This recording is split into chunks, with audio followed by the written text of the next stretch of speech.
अस्सलाम वालेकुम दोस्तों, मैं हूं कासिक करम। और आज इस वीडियो में मैं आपको एक्सप्लेन करने की कोशिश करूंगा जो स्पेन का एजुकेशन सिस्टम है। इसमें जो सेकेंडरी एजुकेशन है वो ये एजुकेशन का ये हिस्सा इसलिए मैं जो है ना एक्सप्लेन करने जा रहा हूँ क्योंकि ज़्यादातर जो हमारी दरवाजे हैं वो इसी में खुलते हैं और इसी में बंद हो जाते हैं। प्राइमरी एजुकेशन उसको मैं मतलब बिल्कुल छेड़ूंगा भी नहीं, सिर्फ और सिर्फ ये बताना चाहता हूँ कि वो 12 साल तक होती है। 12 साल से जो सेकेंडरी एजुकेशन है वो स्पेन में शुरू हो जाती है। और सेकेंडरी एजुकेशन में ही आप अगर जो भी आप करना चाहते हैं बाद में उसका बेस बनता है, वो आपने डिसाइड करना होता है कि आपने किस चीज़ की एजुकेशन जो है ना वो बाद में हासिल करनी है, पढ़ना है या कोर्स करना है, तो इसी में डिसाइड होता है। तो इसलिए मैं डिटेल के साथ इस वीडियो में एक्सप्लेन करने की कोशिश करूंगा कि अगर आप या आपके बच्चे जो है ना वो इस वक्त सेकेंडरी एजुकेशन में है तो आपको पता हो कि उनके पास कौन कौन से ऑप्शन है, और अगर मेरा बच्चा इस कोर्स में है तो वो क्या कर सकता है। और अगर वो कोर्स कर रहा है टाइम से पहले स्कूल वाले उसको कह रहे हैं कि वो तुम कोई काम सीखो, कोई कोर्स करो, तो उसका क्या मतलब होगा। तो आइए आज की इस वीडियो का आगाज करते हैं। सबसे पहले मैं आपको एक बात जो है ना वो क्लियर कर देना चाहता हूँ कि स्पेन में अभी तक जो कानून है एजुकेशन का वो स्टेबल नहीं है। जो भी गवर्नमेंट आती है वो अगर पार्टिdo पॉपुलर मतलब पेपे की गवर्नमेंट होती है तो वो अपना एक कानून ले आती है, और जब पेसोए आता है तो वो अपना ले आती है। इस वजह से इन आखिरी जो 25 सालों में 3 से 4 जो है ना वो इनके एजुकेशन के जो कानून है वो चेंज हो चुके हैं। अब आज 2020 में हम जिस कानून के नीचे जो पढ़ाई अपनी कर रहे हैं या पढ़ा रहे हैं वो है पार्टिdo पॉपुलर का, जो 2013 में उन्होंने इम्प्लीमेंट किया था। तो ये जो अभी मैं आपको जो भी बताऊंगा ये जो आज के दिन वैलिड है कानून उसके मुताबिक होगा। अब अगर ये पेशोई की गवर्नमेंट उसको चेंज करती है तो फिर उसके बाद इंशाल्लाह आप लोगों के साथ वो भी इंफॉर्मेशन जो है ना वो शेयर करूंगा। तो सबसे पहले एक बात क्लियर हो जाए कि स्पेन में 6 साल तक जो है ना वो एजुकेशन लाजमी नहीं है। मतलब अगर आपका बच्चा 4 साल का 5 साल का 6 साल से छोटा है तो वो लाजमी नहीं कि आप उसको स्कूल भेजें। लेकिन ये भी एक हकीकत है कि 99.9% जो बच्चे हैं वो 3 साल से स्कूल जाना शुरू कर देते हैं इन्फंटील के कोर्सेज में। अगर आप अपने बच्चे को शुरू से मतलब शुरू इन्फंटील में नहीं भेजते क्योंकि लाजमी नहीं है, तो जब आप डायरेक्ट अपने बच्चे को प्राइमरी स्कूल मतलब प्रीमारिया में भेजेंगे, प्रीमेरो de प्रीमारिया में, तो आपका बच्चा बाकी जो अपने कोलीग्स हैं, बाकी जो साथी हैं उनके मुकाबले में बहुत ज्यादा पीछे नजर आएगा। तो इसलिए बेशक लाजमी नहीं, फिर भी 3 साल की एज से आपको अपने बच्चे को स्कूल भेजना चाहिए। तो उसके बाद 6 साल से 12 साल तक प्राइमरी स्कूल होता है, प्राइमरी एजुकेशन प्रीमरिया होती है, जो कि प्रीमेरो de प्रीमरिया से लेकर सेक्स्टो de प्रीमरिया तक होती है। नॉर्मली यहाँ तक मतलब कोई भी आपने चीज डिसाइड नहीं करनी होती, सिर्फ और सिर्फ दो ऑप्शन होते हैं आपके पास। एक जो है ना वो मतलब एक नॉर्मल आपने स्कूल भेजना है बच्चे को किसी भी स्कूल में, और दूसरा बहुत ज्यादा स्कूलों में आप बिलिंगुए जो है ना वो ऑप्शन उन्होंने निकाले हुए हैं। मतलब आपके बच्चे जो साइंस के कुछ सब्जेक्ट जो है ना वो या रियाजी मिसाल के तौर पे वो इंग्लिश में करते हैं या फ्रेंच में भी कुछ करते हैं, ठीक है। तो इसको कहते हैं ऑप्शन बिलिंगुए। प्राइमरी एजुकेशन तक तो यही जो चीजें थी वो मैं जो आप लोगों को शेयर कर सकता हूँ।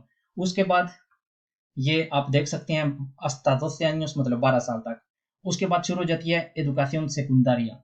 इसमें दो हिस्से हैं, एक ओब्लिगाटोरिया है, लाजमी है 16 साल तक, और उसके बाद जो है ना वो लाजमी नहीं है। ये इसके दो हिस्से हैं एजुकेशन सेकुंडारिया के, जिसमें लाएसो और बाचीरातो इसको कहते हैं। लाएसो होती है मैट्रिक तक, मतलब 10 जमातें जब आप पास करते हैं क्वार्तो de लाएसो, तो उसको जो आपको तीतरो मिलती है, जो सनत मिलती है, उसको कहते हैं ग्राduado en la ESO।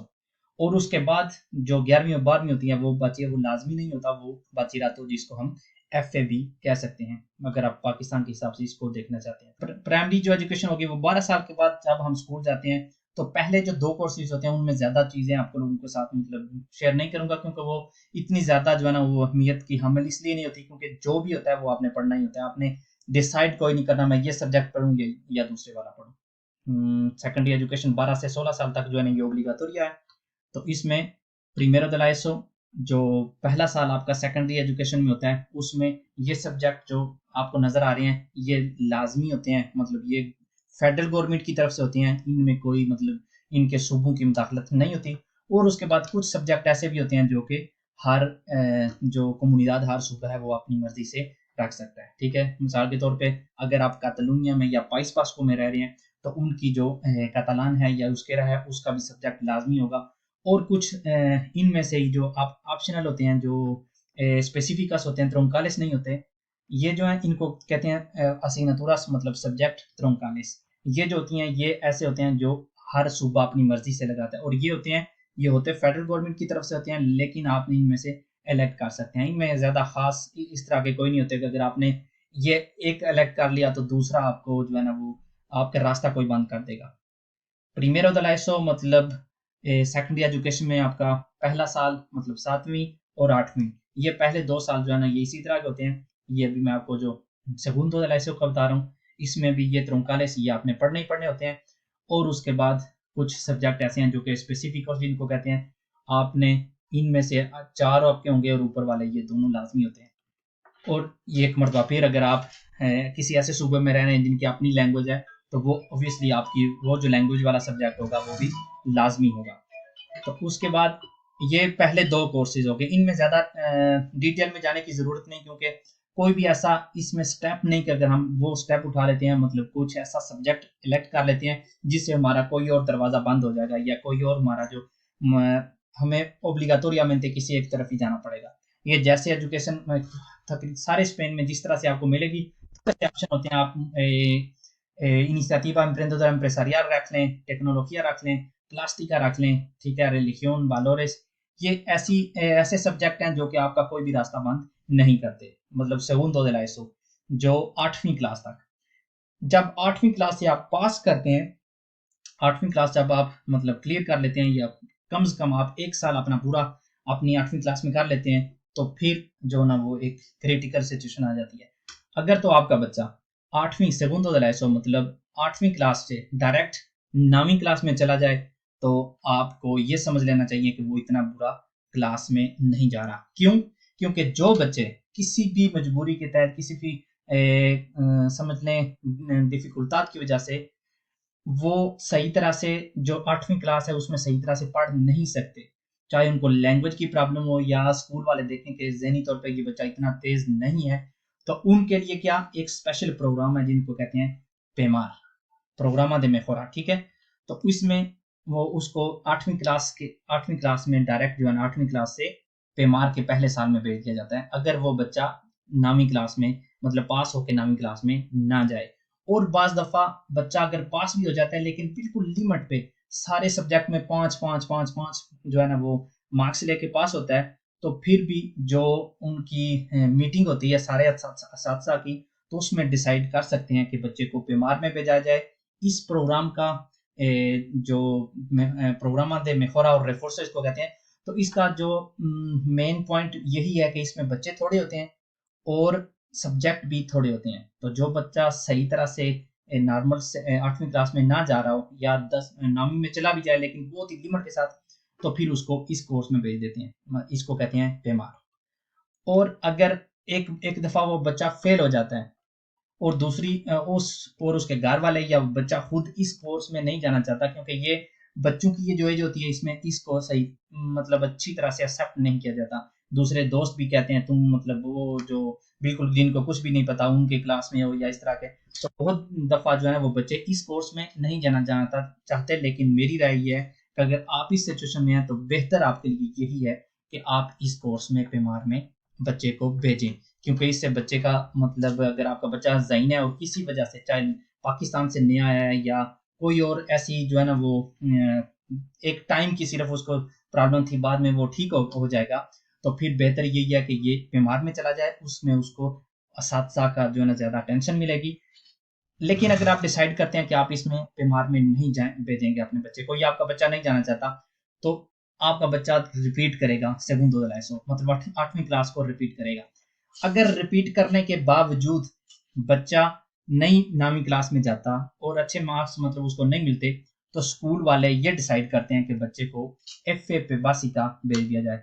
ये बहुत ही कम मौकों पे ऐसा होता है कि बच्चे को 8वीं के बाद डायरेक्ट जो है ना वो FA पे बासिका भेज दिया जाए, मतलब कोई कोर्स करने भेज दिया जाए, क्योंकि ज़्यादातर ये 9वीं क्लास के बाद ही भेजा जाता है। लेकिन कुछ ऐसी सिचुएशन होती हैं जिनमें बच्चा बहुत ज़्यादा अगर स्कूल में तंग भी करता हो और बच्चा पढ़ाई में बिल्कुल ध्यान ना देता हो, तो फिर उसको FA पे बासिका भेज देते हैं।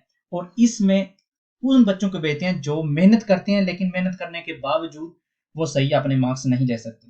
तो इसमें होते हैं जो बिल्कुल कुछ भी नहीं करते, उनको एफ पे बासी का भेज दिया जाता है 8वीं क्लास के, ठीक है। उसके बाद आ जाते हैं, अगर आप नॉर्मल ठीक ही पढ़ रहे हैं, मार्क्स भी आपके अच्छे हैं, तो आप इधर से जाएंगे segundo de la ESO, मतलब 8वीं से जाएंगे नामी में, जिसको कहते हैं tercero de la ESO।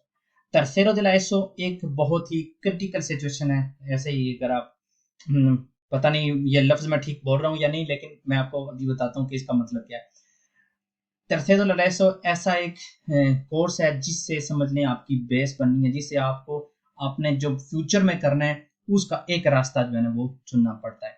क्यों? क्योंकि इसमें आपके पास ऑप्शन होता है। चले segundo de la ESO से अगर आप पेमार में चले गए थे, तो अब जब आप tercero में आएंगे तो आप segundo de पेमार में होंगे, ठीक है। जो अगर आपका बच्चा पेमार में है, तो वो अपने जो उसके कोलीग्स होंगे, जो उसके कंपानियर्स होंगे tercero de la ESO के, उनके साथ भी उसके 4 से 5 सब्जेक्ट होंगे।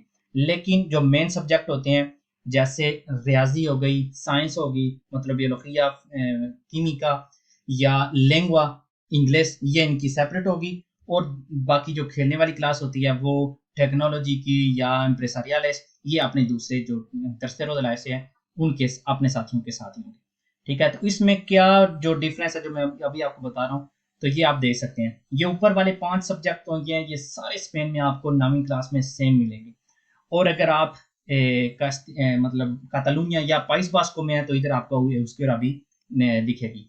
लेकिन जो मेन ऑप्शन एलेक्ट करने के लिए होते हैं वो होते हैं रियाजी के। रियाजी अगर आप अकादमिका से एलेक्ट करते हैं तो इसका मतलब है ये मुश्किल रियाजी है। और अगर आप ओरिएंटाdas मतलब enseñanzas aplicadas होगा, ये समझ लें आसान रियाजी है। इसका क्या मतलब है? अगर तो आप ये ऊपर वाली एलेक्ट करते हैं तो इसका मतलब है आपके बच्चा 9वीं के बाद 10वीं जाएगा, उधर भी यही मुश्किल रियाजी के साथ, और उसके बाद वो 11वीं और 12वीं मतलब पढ़ाई जारी रखेगा। लेकिन अगर आप ये नीचे वाला इलेक्ट करते हैं, इसका मतलब है आपके जहन में या आपके बच्चे के जहन में ये है कि वो इसके बाद कोई कोर्स करेंगे। बाज ऐसे बच्चे होते हैं जिनको स्कूल वाले मतलब फोर्सार करते हैं कि वो आसान रियाजी जो है वो इलेक्ट करें, क्योंकि उनको पता होता है कि ये बच्चा किस स्टेज में है। तो जैसा कि मैंने आपको बताया था, 8वीं क्लास से भी अगर आप सही 8वीं क्लास में सही पढ़ नहीं रहे, तो आपको फिर पेबासिका में भेज दिया जाता है। तो tercero de la ESO में भी अगर आप पेमार नहीं गए, ठीक है, तो आप tercero de la ESO में आ गए कुछ सब्जेक्ट जो है फेल करने के बावजूद, तो इधर से भी आपको एफ पेबासिका भेज दिया जाएगा। जो कि एफ पेबासिका ये कोर्स होता है 2 साल का होता है, ठीक है। तो इसमें मतलब समझ लें बिल्कुल ही जो बेसिक पॉइंट्स होते हैं किसी भी प्रोफेशन के, वो आपको सिखाए जाते हैं। नॉर्मली ये बिल्कुल भी आम जो एक बच्चा अच्छा पढ़ रहा हो या उससे उम्मीद हो कि ये अच्छा पढ़ेगा, तो उसको कभी भी ये एफ पेबासिका में नहीं भेजा जाता, ठीक है। तो अब यहाँ से भी tercero de la ESO से भी बच्चे को एफ पेबासिका भेज दिया जाता है। ये होगी 9वीं। तो 9वीं में आपने एक अपना रास्ता चुन लिया, रियाजी आसान या रियाजी मुश्किल। उसके बाद चलते हैं 10वीं क्लास, जिसको कहते हैं cuarto de la ESO। इसमें भी हमारे बहुत ज्यादा चीजें जो है ना वो इलेक्ट करने की होती हैं। वो कौन सी हैं अभी मैं आपको बताता हूँ। सबसे पहले आप 9वीं से आ जाते हैं cuarto de la ESO, मतलब 10वीं, आप डायरेक्ट 9वीं से 10वीं चले गए। एक ये, और दूसरा अगर आप पेमार में थे तो segundo de पेमार के बाद आप cuarto de la ESO में आ जाएंगे, ठीक है। तो ये 2 रास्ते हैं cuarto de la ESO में, मतलब 10वीं में आने के। तो उसके बाद ये हमारा जो 10वीं का ये समझ लें जो ऑप्शंस होते हैं, enseñanzas académicas, इसका मतलब होता है कि आपने बाद में बाचिरातो करना है, या आपका इंटेंशन ये है कि आपने बाद में एफए की तरफ जाएंगे। और जो दूसरा ऑप्शन होता है हमारे पास वो होता है enseñanzas aplicadas। तो इसका यही होता है कि आप इधर से जाएंगे सिर्फ सीधा जो है ना वो कोई भी प्रोफेशन, कोई भी काम सीखने, फॉर्मेशन प्रोफेशनल करने के लिए। तो इसमें क्या फर्क है एफ पे? ये जो सब्जेक्ट हैं ये सारे मतलब चाहे जो भी हो, चाहे इधर के हो चाहे या इधर के, ये सेम होते हैं। बाद में ये जो एफ की तरफ जाता है, जो कोर्स इन्होंने करना होता है, उनके लिए पिछली स्टेज की तरह जो रियाजी होती है वो आसान होती है, और इनके साथ जो अकादमिकास होती हैं उनकी थोड़ी रियाजी जो है ये मुश्किल होती है। उसके बाद ये जो कोर्स की तरफ जा रहे होते हैं, एफए की तरफ नहीं, जिनको enseñanzas aplicadas कहते हैं, उन्होंने इन 3 में से एक 2 इलेक्ट करनी होती हैं, टेक्नोलॉजिया इनिशिación a la actividad emprendedora और ciencias aplicadas a la actividad। मतलब ज्यादातर ऐसी होती हैं जो कि किसी हर काम के लिए जो पढ़ाई जरूरी होती है, तो वो इन 3 सब्जेक्ट में समझ लें पढ़ाई जाती है या सिखाई जाती है, जो कि आपको किसी भी काम के लिए, क्योंकि ये एक जो बच्चा ये इस लाइन पे है जिसमें बाद में काम सीखना है, तो वो जो भी इन तीनों में से जो भी अपने जो 2 सब्जेक्ट इलेक्ट करेगा, तो उनमें यही होगा कि आप चाहे किसी भी फील्ड में बाद में जाएं, ये आपके लिए कामयाब साबित हो। और दूसरी साइड पे आपको इन 4 में से 2 इलेक्ट करने होते हैं, बायोलॉजी, केमिस्ट्री, इकोनॉमिक्स और लातीन। तो इन 4 में से आपने 2 इलेक्ट करनी होती हैं। और एक मरतबा फिर आपको याद दिलवा दूं, अगर आप इस साइड पे हैं इसका मतलब है आपने बाद में एफए करना है, अगर आप इस साइड पे हैं तो इसका मतलब है आपने बाद में कोई कोर्स करना है। तो इसके बाद जो आ जाता है बाचीरातो, जिसको कहते हैं एफए। अगर आप इस साइड पे थे तो आप बाचीरातो चलेंगे, और अगर आप इस साइड पे थे तो आप फॉर्मेशन प्रोफेशनल ग्राडो मेडियो। ग्राडो मेडियो एक डिप्लोमा होता है किसी भी काम के लिए जिसमें आपको कोई ना कोई काम सिखाया जाता है, और इसकी 2 साल की जो है ना वो ड्यूरेशन होती है। और बाचीरातो की भी 2 साल की। ये दोनों चीजें जो है ना आप 10वीं के बाद कर सकते हैं, इससे पहले बिल्कुल नहीं कर सकते। लेकिन इसका एक और भी रास्ता आता है फॉर्मेशन प्रोफेशनल का, कि अगर आपने, जो मैंने आपको पहले बताया था कि जो बच्चा बहुत मतलब सही तरह से पढ़ाई नहीं कर रहा और बहुत समझ लें तंग भी कर रहा है स्कूल में, तो जिसको एफ ए पे बासिका की तरफ भेज दिया जाता है, तो वो भी एफ ए पे बासिका के 2 साल होते हैं। अगर वो क्योंकि वो पढ़ाई आसान होती है, अगर वो पास कर लेता है तो उसको भी ये ग्रादो मेडियो करने की इजाजत होती है, वो उधर से सीधा ग्रादो मेडियो में आ जाता है। नॉर्मली ग्रादो मेडियो सिर्फ और सिर्फ 10वीं के बाद किया जाता है, और बाचीरा तो भी 10वीं के बाद किया जाता है, लेकिन ग्रादो मेडियो में आप एफ ए पे बासिका की तरफ से भी आ सकते हैं। तो दोस्तों ये थी हमारी जो सेकेंडरी एजुकेशन है, जो लाजमी एजुकेशन है सेकेंडरी एजुकेशन में, उसके बारे में थोड़ी सी इंफॉर्मेशन। इंशाल्लाह अगली वीडियो में मैं आपको ये जो बाचीरात होता है, एफए होता है स्पेन में, उसके बारे में इंफॉर्मेशन दूंगा। और एक वीडियो में आपको जो एफए पे ग्रादो मेडियो होता है, जो 10वीं के बाद आप कोर्स कर सकते हैं, उनके बारे में कि आपके पास कौन कौन से ऑप्शन है कोर्स करने के। और सुपेरियोर जो कि ग्रादो मेडियो के बाद भी 2 साल का कोर्स होता है, उसके बारे में भी। और कौन कौन से कोर्सेज होते हैं आपके पास जो आप कर सकते हैं, उनके बारे में 2 वीडियोस जो है बाद में अपलोड करूंगा। आज की इस वीडियो में सिर्फ और सिर्फ सेकेंडरी एजुकेशन में जो लाजमी हिस्सा होता है लाइसो, उसके बारे में थी।